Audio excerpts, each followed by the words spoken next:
To join any political conversation, you need to know what you're talking about. It's very, very important, right? Of course. Of course. I don't know if you've heard about Donald Trump at all. He's our new president. But you might want to talk to somebody about Donald Trump. You might want to have a conversation. And here are a bunch of peculiar words we have to talk about what's going on. Before we begin, I'm going to make a deal with you. I'm not going to make any Trump jokes.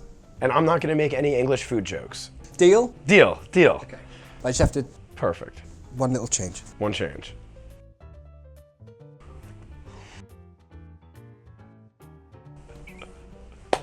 So the first word is filibuster. Senator Rand Paul began a filibuster. The filibuster. Filibuster. Oh, the filibuster. We have to get rid of the filibuster rule. I never thought I'd see the day when the whole country was talking about the filibuster. What exactly is a filibuster?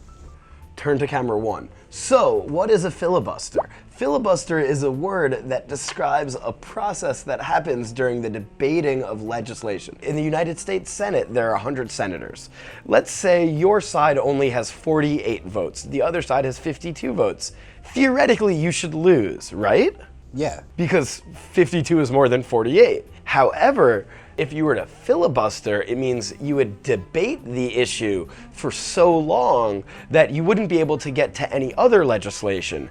And theoretically, if you're really good at filibustering, you'd be able to filibuster it for so long that the other side, even though they have 52, will just throw their hands up in the air and say, I quit, I give up, it's done. We have to get to all of our other business. That being said, you can't always filibuster. If you have 60 votes, you are able to override a filibuster. It takes 50 votes to pass legislation, but it takes 60 to end debate. Okay, so the general concept is, okay, you've got almost half. Maybe I can convince you to vote the other way if I speak long enough. Yes, theoretically it is, but that's not what it does. It's a stall tactic. So I think I get it, but I think we need to show people an example. All right, so what is some legislation that you have 55 votes on, Aly? So I want to introduce a new rule that means bald men have handsome man status.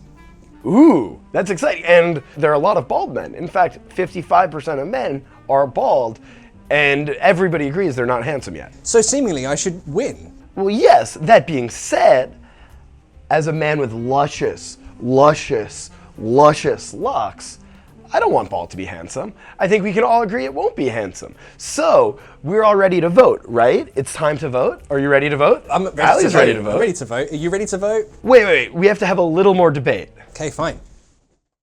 We are here today to debate Senator Aly Williams' Bald is Beautiful bill. Bald is beautiful. Is it? Is it not? Do we need to legislate this? Before we go any further, I would like to bring to attention this piece is titled Green Eggs and Ham by Dr. Seuss. Let me read this to make sure we are all aware of the issue at stake. I am Sam. Sam I am. I do not like them, Sam I am. I do not like green eggs and ham. I will eat them in a box, and I will eat them with a fox. And I will eat them in a house, and I will eat them with a mouse. I will eat them here or there. I do so like green eggs and ham. Thank you, Sam I am. Well, look at the time. I guess there's no more time for debate today, but maybe tomorrow we'll get to vote on the Bald is Beautiful bill. Oh, come on! Thank you, and I rest my case. Filibuster, should or shouldn't have? Ideal world, filibuster, yes. Personally, I'm pro-filibuster. I personally am a huge fan of these systems in the United States Senate that cool democracy, that can kind of slow things down. I believe this was a phrase that the English might enjoy. So when you drink tea, there's a saucer, right? There's a saucer thing. So it's the Senate is the saucer that cools the tea of democracy. The idea is, for the entire American system, the idea is that it runs slowly, that things can't happen fast. Because when fast things happen, bad things can happen too. The idea is if we are inherently slow, our slowness will prevent any bad things from happening. I feel smarter already. So now I hear the terms partisan and bipartisan, and your organization is non-partisan. Precisely. What's the difference? What is partisan? So essentially in America we have two major parties, the Democrats and the Republicans. Bipartisan means it's something that brings both parties together. Partisan means benefiting one of the parties. So, I don't know, a policy that says Republicans get free pizza and Democrats have to be their footstools. That would be a very partisan policy. And then nonpartisan means you're not working with either of the parties. What is a partisan Democrat issue? In 2017, a partisan Democratic issue might be fighting global warming. What would a partisan Republican issue be? Making sure that to vote you need to bring a state-issued ID. And what would a bipartisan issue, which is something they both agree on? A bipartisan issue might be the NSA, the National Security Agency. It seems like both parties are big fans of listening to our phones. I want to know what you're saying late at night. This new McCarthyism. This reminds me of the McCarthy hearings. Reminiscent of Senator Joe McCarthy's abusive tactics. Have you no decency, sir? Have you no sense of decency, sir? McCarthyism, so I'm assuming it's something bad. Yes. McCarthyism refers to kind of an unwarranted witch hunt. So it's named after former Senator Joseph McCarthy of Wisconsin. And what he was known for was making these crazy allegations that communists had infiltrated the entire United States government. And this is him holding a piece of paper that may or may not be evidence of 115 communists in the State Department. As it turned out, there were not 115 secret communists working in the State Department. Shockingly. Shockingly, there were not. Communists didn't infiltrate our government. So he goes after somebody in the military. The lawyer that was defending the person accused of communism at one point got up and said, in a very famously on nationally televised TV, "Have you no decency, sir?" To McCarthy. And it turns out he may or may not have had any decency. Have you no sense of decency, sir? When people are saying that Trump is colluding with Russia, would that be McCarthyism? So what would be more McCarthyism is if a Democrat were to get up and say, there are 38 Russian agents in the Trump administration.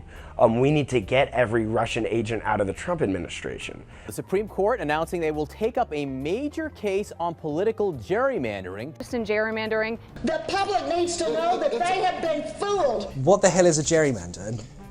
Why do we, what? So essentially, gerrymandering refers to the process of dividing up the districts. So the people who are going to vote. The idea is that we all want representation in Congress, and our Congress people represent small local areas. So the state of Iowa has 4 different congressmen that go to Washington, D.C., in addition to 2 senators. So these numbers represent individual congressional districts. Every 2 years, District 1 gets together and decides, do we want to? Theoretically, they could send whoever they want, but it's probably going to be between a Democrat and a Republican. This is how theoretically it should be. As you can see, this makes sense. Iowa is a state where computers draw up the districts. Literally, they have a software, a quote-unquote non-partisan software that decides, okay, this is however many people fit here. This many people fit here. And as you see, they're not perfect squares, they're not perfect rectangles, but it all kind of makes sense. So this would not be quote-unquote gerrymandered. These are properly drawn districts. It's visually appealing. I'm excited. Do you want to see how a gerrymandered state might look like? I would love to see how a gerrymandered. You would love. All right. So let's move over to our friends in Maryland.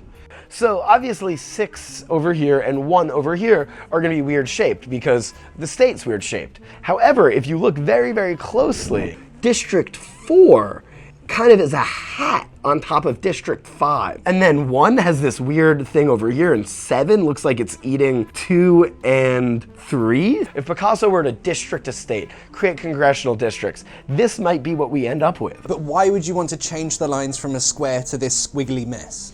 So in the state of Maryland, Democrats control the state house. So when they draw up these districts, they're gonna cut up the pie in a way to make sure that as many of these districts are gonna lean to the Democrats as possible. But then if your senator is Republican, they could redraw these lines Exactly. So these lines are drawn every 10 years after the census. We have a census, we count everybody, and then we redraw all the lines every 10 years. And it's not like one party does gerrymandering. Both parties do this. And in fact, actually, sometimes both parties partner together to gerrymander to kind of screw other people over. So they do this to stay in power. You will cut these up and you will have these perversions of democracy, so to speak. Because look at these are gross. Only a pervert could enjoy them.